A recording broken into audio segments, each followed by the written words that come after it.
by Geek Ross. Hi, my name is Anna, and I'm a singer. Hi, my name is Peyton, and I'm a dancer. And today, what are we doing today? Today, we are back with a very exciting solo comeback reaction to someone that we are both very big fans of, and we'll be reacting to Hwasa. Yes, so Hwasa is back with a new release today called I'm a Pete.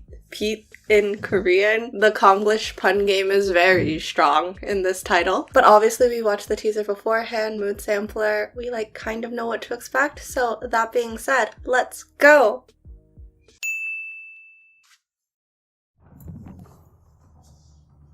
Oh. Okay. Not the start I was expecting, alright? She was in the crate? Is she like a murderer? I don't know.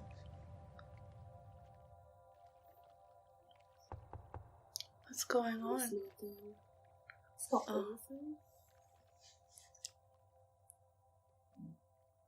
The music in the background that was very reminiscent of light shining, singular light. Oh.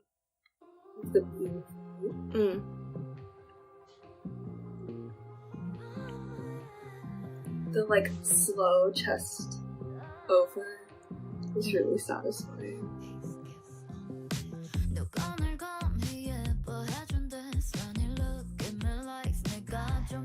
I know it's fisheye, but it's because she's looking into a light. The power.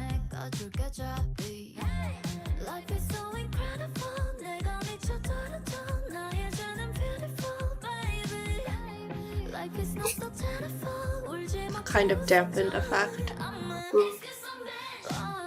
Yep. The pun game.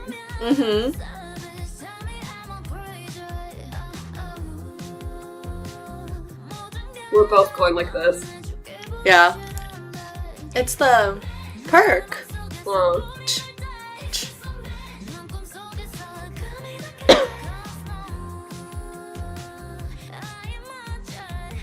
The plastic bags made me think of the other music video. Was it Twig? Where she or is it? Yeah.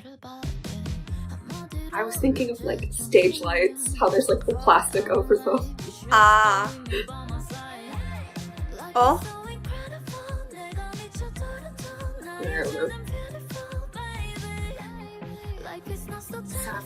God bless. Tell me I'm crazy. I'm crazy. Am I crazy? Ah. This thing. Always. Oh. What is all the water for? Something to do with the water in the beginning too, probably. Oh. But there's no lyrics out yet, so.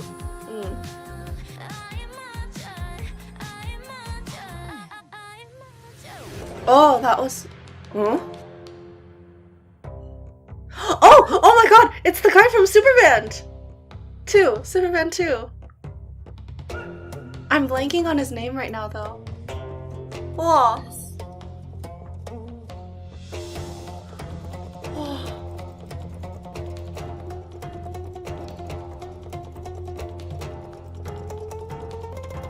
와, 대박이야. 와, 멋있다. 미쳤다.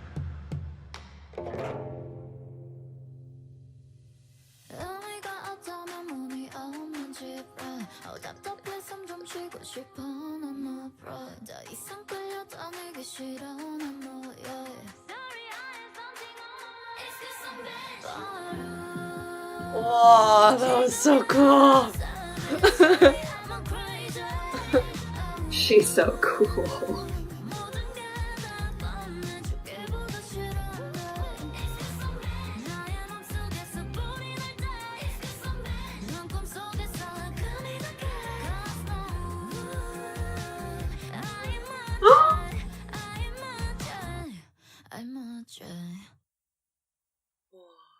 Well, there's still so much time. What is it the story? Will the water be explained? I don't know. This is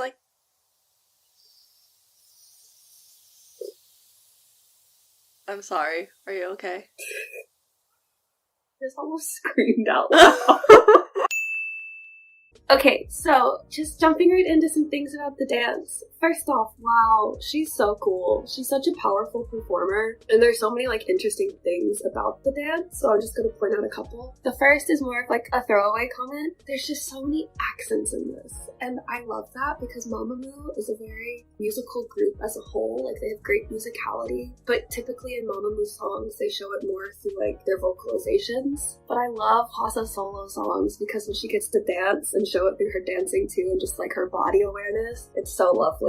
Like in the chorus, all of the like slow and then like hits, so impactful. A couple of other things. The first big comment I want to talk about is the dance break. So like, obviously, took me by surprise. Was not expecting the traditional interlude dance break there. When I was like going back and rewatching it, I realized that some of the body movement and positioning kind of reminded me of the very beginning when they're in the circle and she's on the ground, and I said like, oh, that was like a really nice chest isolation, and it's a little bit odd body positioning. And so I was like, well, yes, it took me by surprise, but then if you look at it from a dance perspective, it's not completely out of place. It is calling back to things earlier in the dance, which is cool. It's kind of like they've hinted at it from the beginning. Also because she's literally barefoot in like almost all of the dance scenes, which for some reason didn't click with me, and I was like, what? But I really, really loved the dancing there because it's weird, so weird, but it's in a really good way. It's in like the contemporary modern way because there's a lot of like, you would call it broken in dance, so just let me explain. Broken body positioning, where typically you're in a box, but like your body is in alignment. But then what she's doing is like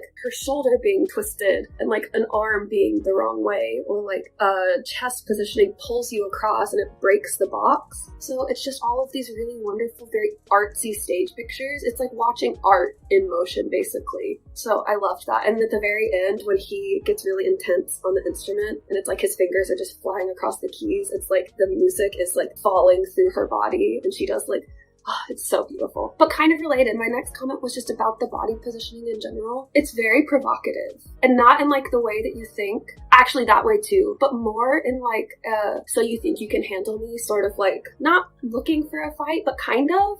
Challenging. Yes, thank you.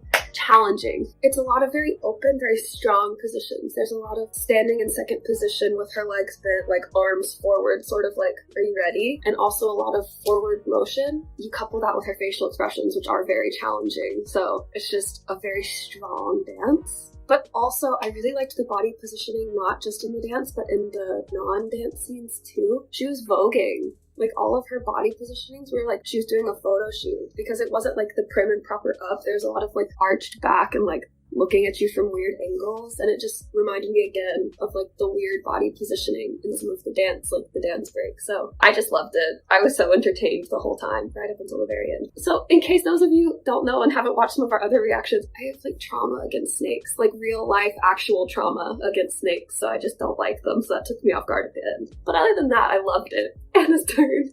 Hello, so it is now time for my comments, and I guess the first thing I want to start off with is you were talking about that section too, the more traditional section. So just to give names to things, to the face, first of all, I remembered the name afterwards. His name is Park Daul, and he was on the most recent season of Superband, and the instrument that he plays is the komungo, which is, as you can see, a string instrument. People call it the Korean harp. On the show, he sometimes advertised it as the K-bass, but on the show, he was known for like being more experimental with the instrument, as traditional as it is, and like clearly that was showcased in this song as well. However, I will not really be talking about that section besides these points, because while it is in the music video, it's not in the song itself. So I'm curious if they're going to include that for like live performances or not, but we'll see. So moving on to parts of the song that are in like the actual album streaming online version. Overall, I feel like this song has like way more of a restrained feeling compared to Twit and Maria. Maria was also kind of restrained, but then like they would have like a more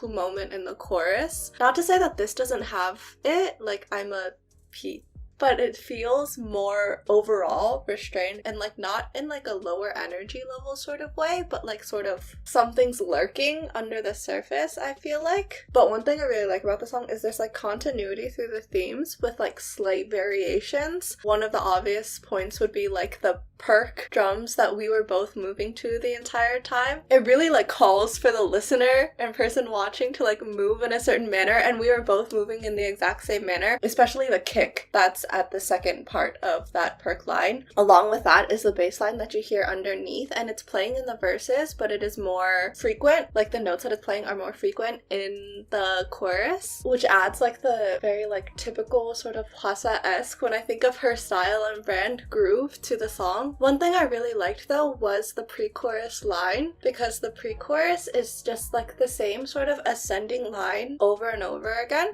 but like the way that it ascends and like the end of that phrase is very like calling out into the darkness, like the single beam of light shining in the darkness sort of thing again, which is very reminiscent of later in the song. She has these like background oohs a lot, and especially with the kind of texture that her voice has, it's very like husky, sort of, there's more breath in it. If you think of like a physical representation, it's like a laser compared to like a more hazy sort of like stage light that you think of that has all these like dots in it. Speaking of other things that I like that were just like slight variations, like there is the small dance break with like just the claps as the background and then oohs underlying as well. I thought that was so cool because it focused like only on the perk and like the kind of sounds that a clap makes, and only on the rhythms as well, since the oohs don't really have like much rhythmic presence to it. And then the last thing I'm gonna say for like slight variations is for the final chorus. That's the only time where towards the end of the chorus you hear small ornamental electric guitar lines, and it's very, very background, but that's the only time it happens, and it like is